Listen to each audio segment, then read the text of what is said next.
राना कैसर साहब, मैं आपकी तरफ आऊंगी। अच्छा, भारत ने ना सिखों को निशाना बनाना शुरू कर दिया है। आदमपुर से श्रीनगर तक चंद पृथ्वी मिसाइल उन्होंने दागे, जिससे वो ये परसेप्शन देना चाह रही हैं कि ये पाकिस्तानियों ने किया है, क्योंकि हम सब जानते हैं कि जो सिख हैं वो एक मूवमेंट चला रहे हैं खालिस्तान के नाम से, और वो भारत से, मोदी सरकार से आज़ादी चाहते हैं। तो एक परसेप्शन क्रिएट किया जा रहा है कि ये पाकिस्तान ने करवाया, क्योंकि हम सब जानते हैं कि फॉल्स फ्लैग ऑपरेशन करवाने में भारत कितना जो है वो पॉपुलर है। तो आप इस पर क्या कमेंट करेंगे?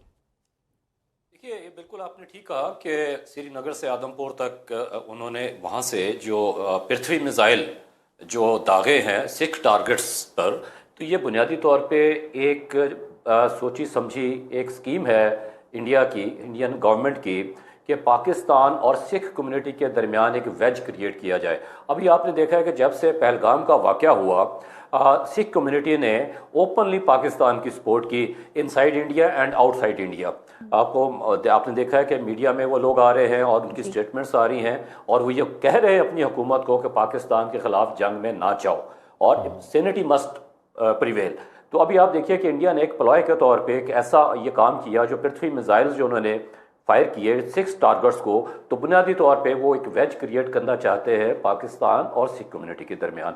तो आई होप कि ये इंडिया की चाल कामयाब नहीं होगी, because Sikh community is Cognizant of the Indian designs. उनको मालूम है कि गोल्डन टेम्पल में क्या हुआ था, खालिस्तान के मामले में क्या बात हो रही है।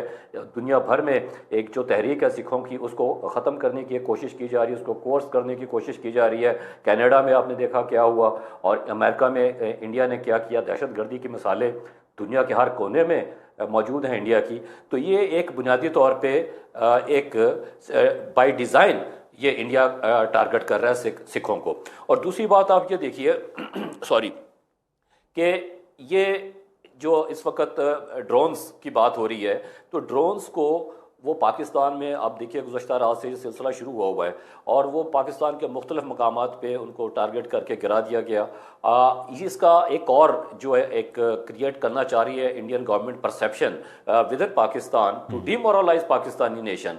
तो वो ये है कि इस डेबरी को they are going to portray as the fallen aircraft of Pakistan air force.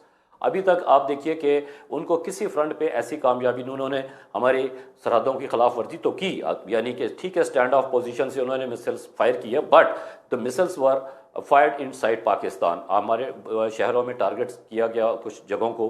तो वो बुनियादी तौर पे अब वो खफत जो है, जो शर्मिंदगी है राफेल के गिरने से पूरी दुनिया में, और वो जैसे मैंने कल भी कहा था कि ये टेक्नोलॉजी का कमाल नहीं है, ये इंसान का कमाल है कि वो टेक्नोलॉजी को किस तरह इस्तेमाल करता है। तो हमने देखा ओवर द ईयर्स, हमारे लोगों को, हमारी उम्र के लोगों को खास तौर पे याद होगा MM आलम। तो देखें, it is not the machine, it is the man behind the machine. वो करेज चाहिए, वो कॉन्फिडेंस चाहिए, वो हाई स्पिरिट्स चाहिए, बिल्कुल करेज चाहिए, हौसला चाहिए, हाई स्पिरिट चाहिए। और ये राना कैसर साहब, आपने बड़ी ज़बरदस्त बात की कि it's not about the machine, it's about man behind the wheels और मैन बिहाइंड द मशीन। ये सही बात की राना साहब। ये जो भी जन्नत सवाल कर रही थी, बिल्कुल कि भारत की जानिब से सिविलियन आबादी तो एक तरफ, डैम्स तक को निशाना बनाने की कोशिश की गई है, उसका अलबत्ता बाकायदा मुंह तोड़ कामयाबी के साथ जवाब भी मिला उन्हें। जी बिल्कुल, आप देखिए कि भारत को जो इस वक्त खफत उठानी पड़ रही है, उसके जवाब में वो पाकिस्तान की सिविलियन पॉपुलेशन को टारगेट कर रहा है। India has gone out of its mind, Modi has gone out of his mind. 40 से 50 जो है वो इंडियन सोल्जर्स जो है वो हलाक हो चुके हैं सारे प्रोसेस में, जो कल से शुरू हुआ है। और उसके बाद देखिए कि इस वक्त जो मोदी की गिरती हुई साख है, वो उसको सहारा देने के लिए पाकिस्तान के ख़िलाफ़ सिखों को उकसा रहा है, पाकिस्तान के अंदर ड्रोन अटैक्स कर रहा है। हमारे पाकिस्तानी कौम का जो मोराल डाउन करने की कोशिश है। लेकिन इस वक्त सबसे बड़ी बात यह है कि हमें एज ए नेशन, हमारे मीडिया को ख़ास तौर पर इस वक्त we must rise to the occasion.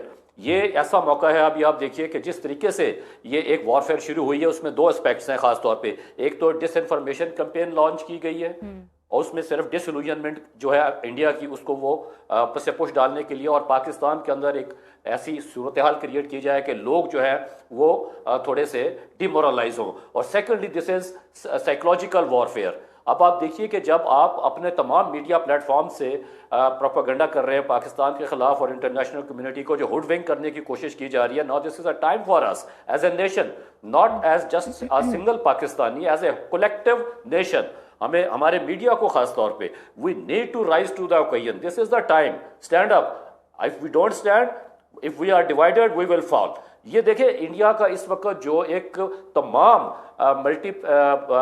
जो उनका मल्टीफेसेट जो उनका प्लान है वो यही है कि पाकिस्तान के अंदर एक कन्फ्यूजन क्रिएट किए जाए। जैसे अभी उन्होंने पृथ्वी मिसाइल दागे हैं सिखों पे, और यहाँ पे पाकिस्तान में ड्रोन अटैक्स हैं, और ये शो करने की कोशिश की जा रही है कि पाकिस्तान में जो पाकिस्तान एयरफोर्स के एयरक्राफ्ट हैं उनको गिराया गया। हालांकि दिस इज़ अ टोटल एक फैब्रिकेटेड जो कॉन्सेप्ट है उसको प्रमोट करने की एक कोशिश की जा रही है। तो बुनियादी तौर पे हमें ये देखना है इस वक्त इंडिया का जो प्रोपेगेंडा है उसको कैसे काउंटर करना है। इस वक्त सिचुएशन जो है वो बड़ी वॉलेटाइल है।